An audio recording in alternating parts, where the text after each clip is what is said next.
Hi, and welcome to the show. Subscribe at kevinmd.com/podcast. Today, we welcome back Taylor Christensen.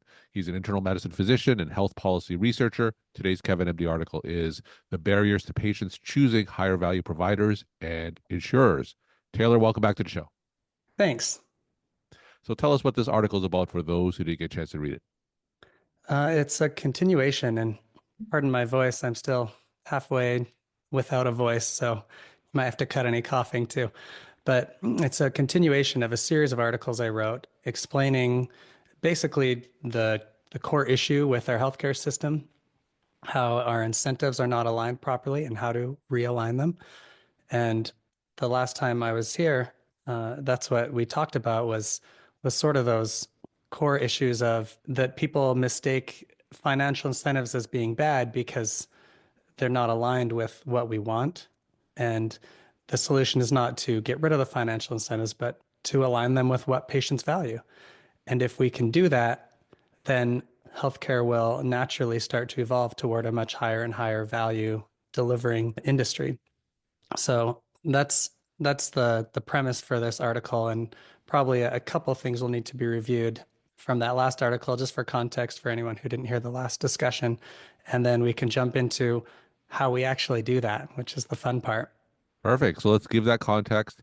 And in this article, you talk about your healthcare incentives framework. So talk about that context first before jumping into your framework. Perfect. So financial incentives, uh, to define what it is, when a company will earn more profit as a result of doing something, they are financially incentivized to do it. And the key word there is profit. They don't care if their revenues go up and their costs go up just as much. That doesn't help them. It's when their revenues go up or their costs go down, or a combination of the two. So that's what a financial incentive is. And right now, what we have is companies that earn more profit for doing all sorts of things that are not what we want them to do. Mhm. If they deliver more services, then they earn more money. So their incentive is just to deliver more services, regardless Yeah. of what patients need. So there's all these problems. And what the challenge is how do we figure out how to align financial incentives with what patients want? And what patients want is high value care. And value is quality divided by price. Mhm. So they want high quality for low price. And the the way to get those incentives to be aligned is if healthcare companies, whether it's hospitals, any other providers, or even insurers, if they earn more profit as a result of delivering high value care or services, then they will naturally try to find ways to deliver even higher value to patients. And what happens when those incentives are aligned in that way, which there's two steps to fixing the healthcare system. Step one, fix the incentives. Step two, let the system fix itself, because suddenly all these competitors are trying to find ways to innovate and deliver higher and higher value for patients. And some of them may choose to deliver the highest quality for a Mhm. medium price. Some may choose to deliver slightly lower quality, but for a bargain basement price. It can go any direction here. But that's I guess, the important context to know. And when you look at a business, part of my background is in business strategy. When you look at a business and you look at the different variables that affect their profit, we talked about this last time, that there are only a few variables that we could look at as being an effective lever to improve, to get them to earn more profit when they deliver higher value. And the only one that actually makes sense is the quantity sold variable, Mhm. which means market share. So what I'm saying is what we need is for companies that deliver higher value for patients to gain a greater market share, which is how it works in every other industry. People are able to choose amongst their options, and when they find the one that's highest value, more people choose that one. And so the challenge here, which is what we're going to be talking about today, is how do you get people to preferentially choose the highest value option. And if we can do that, then what we will see is that the companies that deliver higher value will earn more profit, Hmm. and the ones who deliver low value will receive less profit and will have to either change, innovate to improve their value, or they go out of business. And so suddenly that kind of continual evolution of companies trying to innovate and find ways to deliver higher value starts to happen in healthcare like it happens in almost every other industry. So that's the challenge, is getting patients to choose the highest value options. And what are some of the obstacles that's preventing your vision from happening? What's different about healthcare that isn't in other industries where people would choose high value services?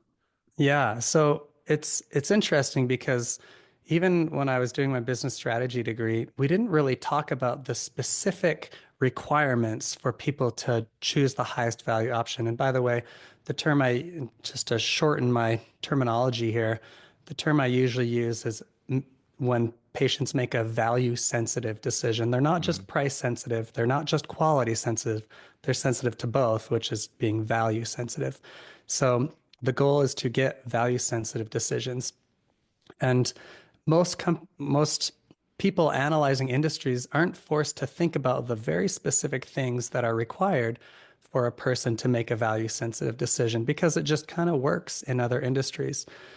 And so, why doesn't it work in healthcare? There's actually three parts to this.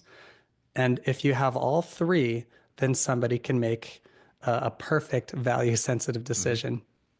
And we can go into each of them in more in detail after, but just to lay them out, the first part is you need multiple options. Pretty obvious. The Hmm. second is you need to be able to identify the value of each option beforehand, before you make your choice. And by value, again, that means you need to know the estimated quality Hmm. and the total price you'll be expected to pay. And then the last one that is unique to healthcare that people don't often think about is you also actually need an incentive to consider both the quality and the price when you're choosing amongst those options that you have. So those are the three.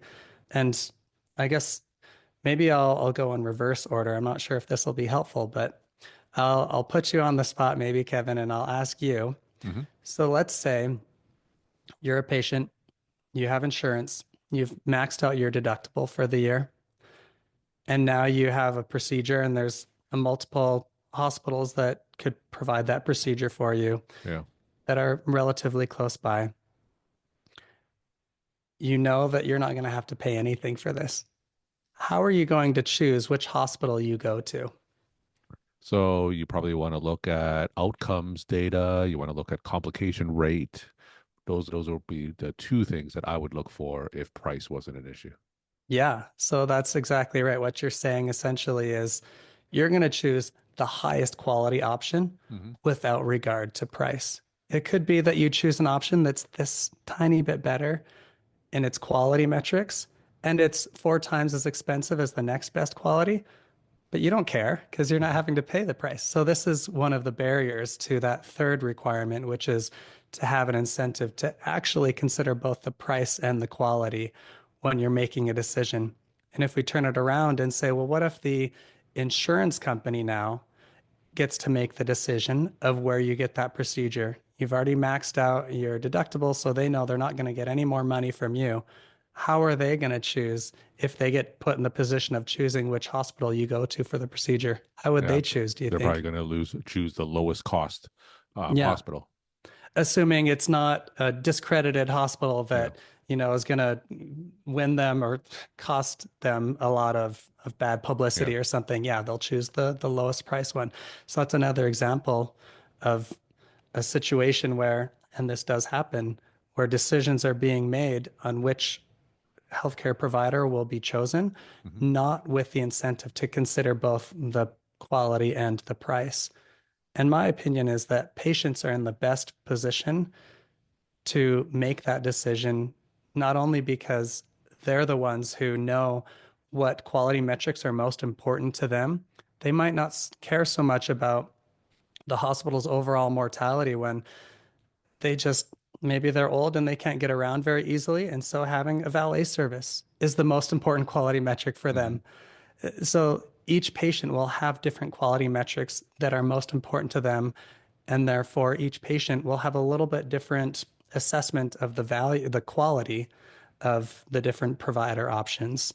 And then they also, if the patient is required to pay more when they choose a more expensive provider, they know how much money they're willing to dedicate to that as well. They Hmm. might say, yeah, I could pay an extra few $1,000s to go to this slightly better hospital, but it's just not worth it for me. It's Sure. not in my budget.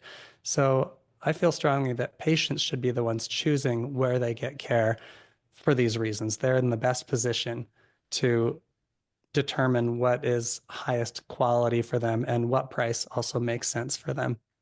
So So, that's on the third requirement of an mhm. incentive to consider both the quality and price when they're choosing. So talk about a path moving forward. You came up with a framework that hopefully would address some of these incentives and align them. So talk to us what that vision is like. Okay. So ultimately, it's frustrating for me. Even this recent election cycle, I didn't really hear much talk about how to fix healthcare. It's just as much of a problem as it was every other election cycle, but Yeah. nobody's really talked about it. It seems like neither party has a real healthcare reform platform. And I feel like either party could take a lot of these principles and implement them. These aren't partisan ideas, and it could make a huge, huge difference for our country.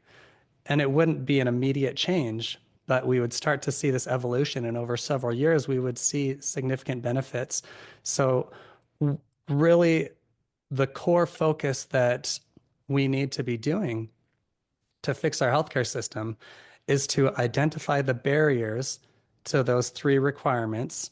I haven't kind of fully discussed each of them, but as we identify those barriers and remove as many of them as possible, we will start to see patients making value sensitive decisions.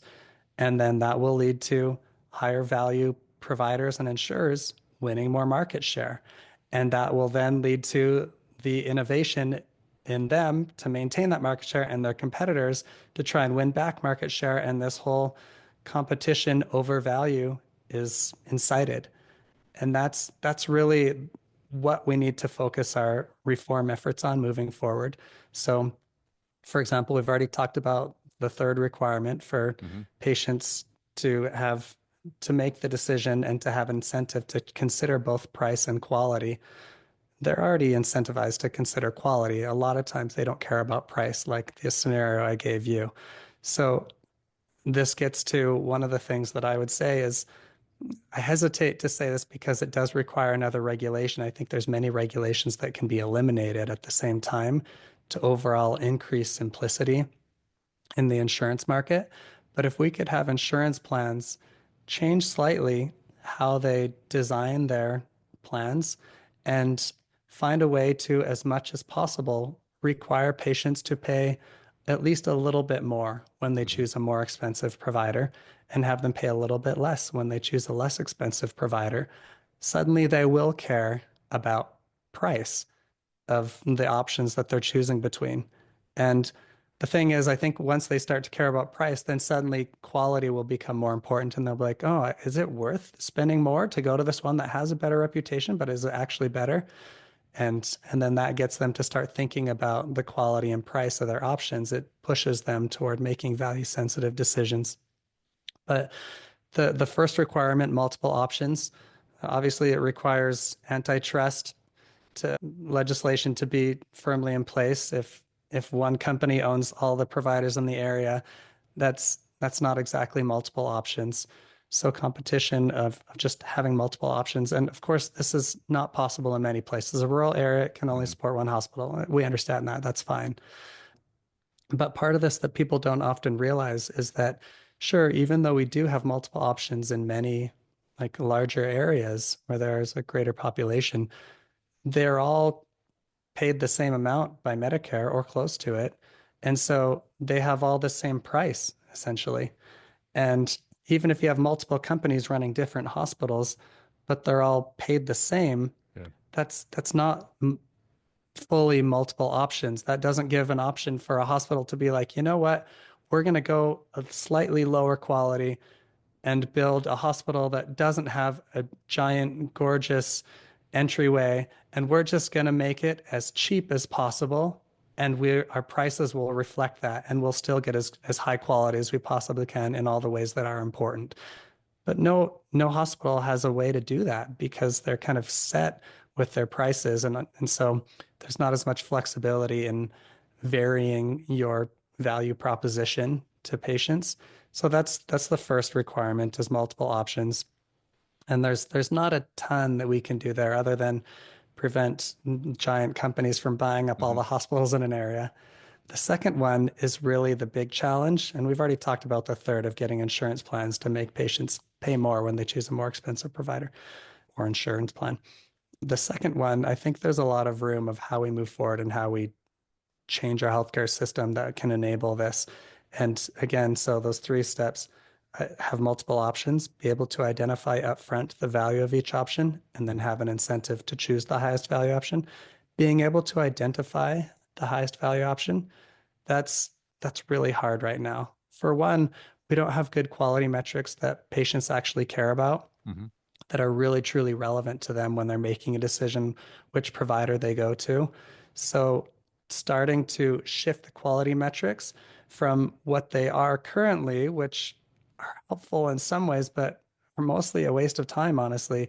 Shifting quality metrics that are tracked and reported to be stuff that will actually help patients identify the higher value options.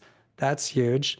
And then on the price side, finding a way to get patients to know beforehand how much they will have to pay, which the thing that we talked about last time of bundled pricing, where there's multiple services that are in a care episode and you just bundle the cost Yeah. of all of those together and say this is the price for all of them and this is what you'll pay. If there's a complication and it requires more services, we cover that. We've accounted for that in our price. So getting patients to be able to see the price up front. And I should acknowledge there are probably people thinking right now, well, what about emergencies? Or there's all of these other barriers that we can't eliminate. Hmm. And it's true. And just a big picture point is that we don't have to get rid of every single barrier to patients making value sensitive decisions and get them to do it in the most rational way every single time. That's not needed. What we need is enough value sensitive decisions. And once we have enough, it will create that incentive scheme that will create the innovation and competition toward higher and higher value. So if we don't do it perfectly, that's okay. And that's probably a great relief to a lot of people who are hearing this and are thinking, okay, that's a great idea, but it's never going to happen. No, we can do it. We see it in every other industry. There are people all the time who don't make value sensitive decisions, but those industries still work and have the right incentives. So, in order to shift to a value based incentive system like the one you describe, and I know Medicare is making small steps towards that with their shift towards value based payments, how far are we away? We have predominantly a fee for service system. It feels like it's almost changing the course of the Titanic. How far are we away from what you described? We are close in some ways and very far in other ways, I guess would be the nuanced answer. Because there are certain changes that can enable a lot more value sensitive decisions that would be fairly easy to implement. Changing which quality metrics we report and track and putting them on a website that everybody can see, that's doable. We already have a lot of bundled payment ideas and reference pricing, and there's these different ways to get patients to know the price up front Hmm. and to make them pay a little more if they choose a higher cost. They're all happening. It's just they're not happening very quickly. And so some of these are already happening, and just pushing them forward a little faster wouldn't be that difficult. But then there are other things that I think it's going to be a tough sell to find a way to allow pricing flexibility when a giant percentage of most hospitals' care is paid for by Medicare Hmm. or Medicaid. And either way, it's set prices administratively, and finding a way to shift those huge insurance providers to a little bit more flexibility with the prices they pay through individual negotiations, it's going to be really hard.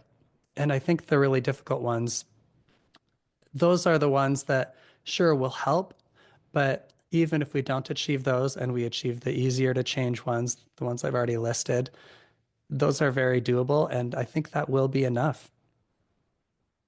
We're talking to Taylor Christensen. He's an internal medicine physician and health policy researcher. Today's Kevin MD article is The Barriers to Patients, Choosing Higher Value Providers and Insurers.